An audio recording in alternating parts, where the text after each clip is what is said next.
Every video about retiring smart tells you to look at the same four things: jobs, housing, crime, and healthcare.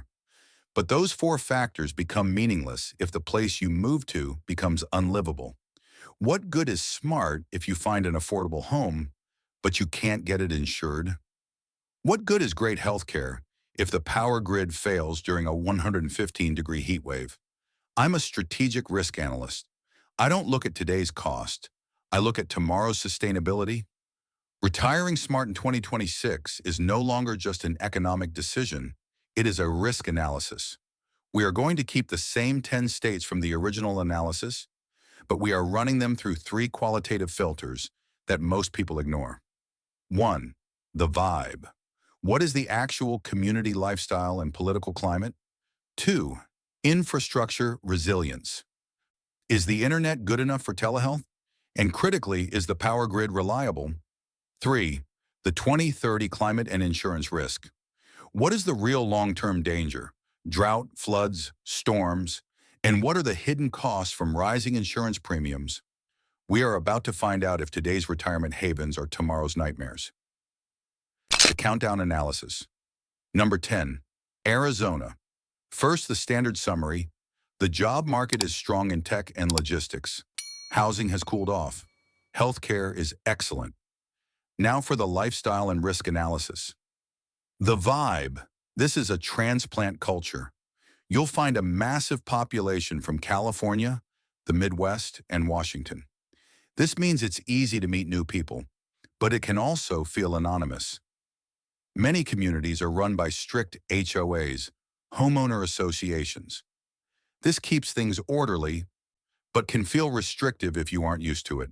The political climate is highly polarized and a major topic of conversation. In Metro Phoenix and Tucson, the infrastructure is excellent. You have a world-class international airport and fast fiber optic internet. The weakness? The power grid is pushed to its absolute limit every summer just to keep the air conditioning on. 2030 climate and insurance risk. This is the elephant in the room. The risk here is a dual threat: extreme heat and a water crisis. We are talking about consistent days over 110 degrees, 43-degree minus C. The hidden cost here is your AC bill, which is a massive secondary expense. Furthermore, the Colorado River water crisis is real. While drinking water for cities is secure for now, the long-term sustainability is a serious question. Wildfire risk in the surrounding hills is also driving up home insurance costs. Number 9, Kansas. The standard story: stable jobs, extremely cheap housing, and good health care in the main cities. But what is it really like? The vibe. This is a deep roots culture. The pace of life is slower. It's centered on community, local high school sports, and church. People know their neighbors. If you are moving from a fast-paced coastal state, this will be a significant culture shock. It's either exactly what you're looking for, or it will make you feel like an outsider. Infrastructure. Fiber optic internet is improving but remains a major challenge in rural areas. The power grid is stable. Wichita's airport is good for domestic connections. 2030 climate and insurance risk. Kansas is in the heart of Tornado Alley, but the more frequent, financially devastating risk is hail. According to the Insurance Information Institute, Kansas is consistently a top 5 state for catastrophic hail damage. This is the hidden financial risk. Your home insurance premiums will be significantly higher than you expect because of the constant threat of hail and severe storms. Number 8, Alabama. The summary: Huntsville is a booming tech hub. Housing is very cheap. Crime is a problem in the larger cities. The vibe. There are two distinct Alabamas.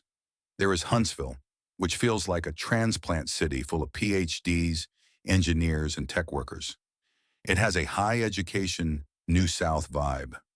Then there is the rest of the state, which is more traditional, slower paced, and deeply rooted in college football and religion. Infrastructure. Huntsville's infrastructure is modern and growing, but other areas, including Birmingham and Mobile, are struggling with older systems.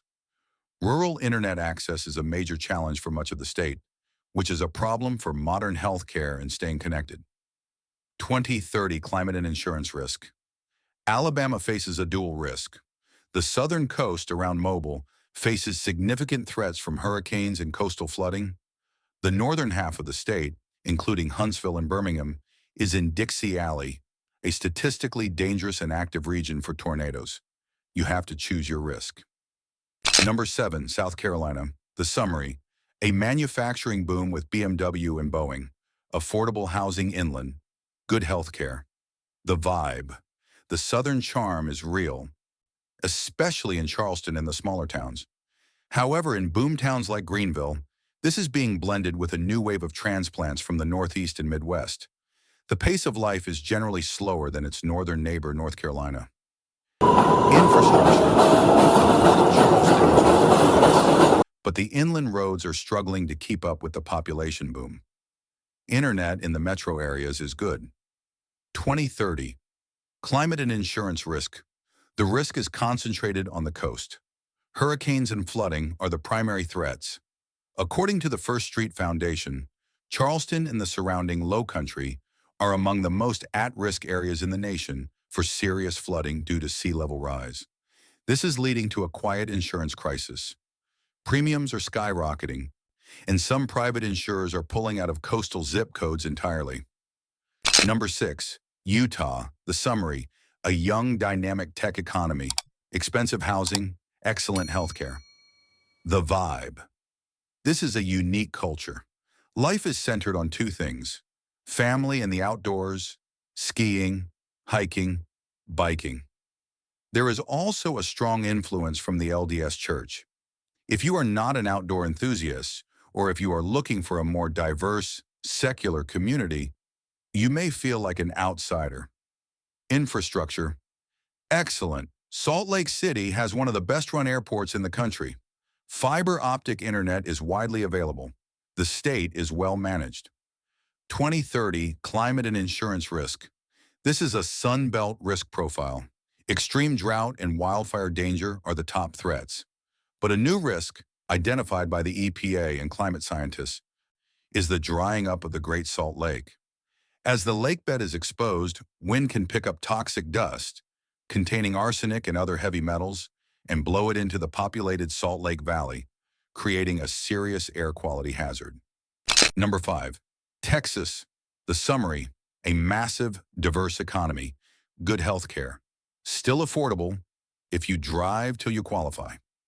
The vibe: Texas is too big for one vibe. Austin is a liberal, high-tech hub. Dallas is corporate, suburban, and fast-paced. Houston is international, industrial, and sprawling.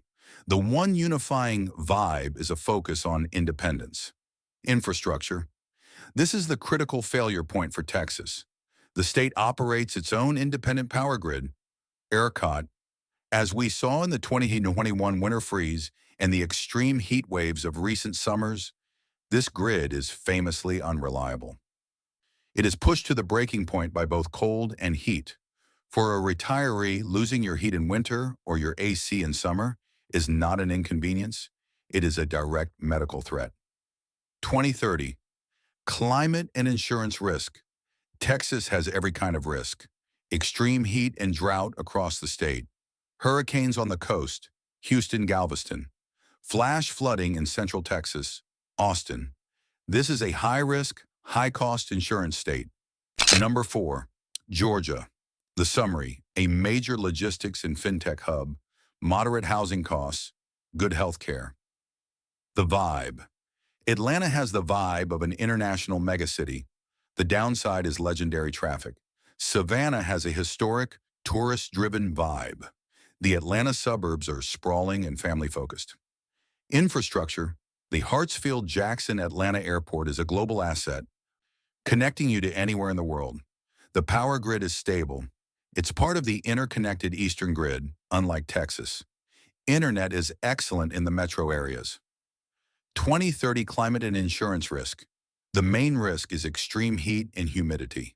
Atlanta is a massive urban heat island, which makes summers oppressive and expensive to cool. There is also risk of inland tornadoes and coastal storm impact in Savannah. but overall, its climate risk profile is considered lower than Florida or Texas. Number 3, North Carolina. The summary extremely popular. A boom state for tech, Research Triangle, and finance to Charlotte.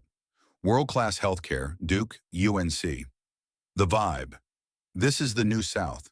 It's highly educated, dynamic, and full of transplants. It feels less traditional than South Carolina. It offers a fantastic balance of vibrant, clean cities, Raleigh, Charlotte, and stunning nature, Blue Ridge Mountains, Outer Banks. Infrastructure, excellent. RDU and Charlotte Douglas are major airport hubs. Fiber optic internet is widespread. 2030 climate and insurance risk. North Carolina has a balanced risk profile. The coast is exposed to hurricanes. But the hidden risk, as noted by the NC Climate Science Report, is ice storms in the central Piedmont region. These storms are not just a snow day. They are infrastructure killers, capable of knocking out power for days or weeks. This is a risk many people moving from other states fail to anticipate. Number 2, Ohio. The summary, the Rust Belt comeback. Anchored by the new Intel chip factory, logistics, and top-tier medicine, Cleveland Clinic. Very cheap housing. The vibe. This is a loyal, practical, deep roots culture. The 3 Cs all have their own identity. Columbus is young and growing, thanks to Ohio State. Cincinnati is older and more traditional. Cleveland is industrial and cultural. It's a no-nonsense, unpretentious vibe. Infrastructure. It's older infrastructure, but it's being upgraded. The grid is robust and built to withstand severe weather. Internet is good in the cities. 2030 climate and insurance risk. This is Ohio's ace in the hole. According to the FEMA National Risk Index, Ohio has a very low risk for most climate-driven disasters. No hurricanes, no droughts, no wildfires. It is part of the freshwater haven of the Great Lakes. The primary risk is not a climate change risk. It's a weather risk. Harsh winters and lake-effect snow, which can be paralyzing. Number 1, Tennessee. The summary, the trifecta state, Nashville, music on health, Knoxville, research outdoors, and Memphis, logistics. The vibe. This is a state of rapid change. Nashville, or Nash Vegas, is booming, expensive, and has a high-energy transplant vibe. Knoxville, scruffy city, is more relaxed, an affordable college town that serves as the gateway to the Great Smoky Mountains. The state is attracting people who want the economic benefits of a red state, but also desire culture and natural beauty. Infrastructure. Good in the metro centers. Nashville's airport is a rapidly growing hub. The major weakness is rural internet. As soon as you get into the Appalachian Hills, connectivity becomes a serious problem. 2030 climate and insurance risk. Tennessee has no coastal risk. Its primary and growing threat, according to the National Weather Service, is extreme tornadoes. The state has seen a frightening increase in the frequency and intensity of tornado outbreaks, including dangerous nighttime tornadoes, especially in the western and middle Nashville parts of the state. The climax and resolution. We've covered the risks of where you live, but how you live matters just as much. In my next video, we'll analyze the 5 best community types for retirees, from college towns to active living villages, and find out which one is right for you. I'll link that at the end. Looking back at our list, the choice becomes clear. The popular Sunbelt states, Arizona, Texas, South Carolina, carry the highest hidden costs and climate risk in a growing insurance crisis. The Rust Belt states, like Ohio, offer the lowest climate risk but come with a harsh winter lifestyle. Now I have a question for you. For your retirement, which factor are you more worried about? Short-term financial costs or long-term climate and lifestyle risks? And which state's vibe do you think is the most misunderstood? Retiring smart in 2026 is no longer about finding the cheapest place. It's about finding the most sustainable place. Don't just ask, can I afford it? Ask, can I live with it? Smart is about resilience. Choose a location that is future-proof.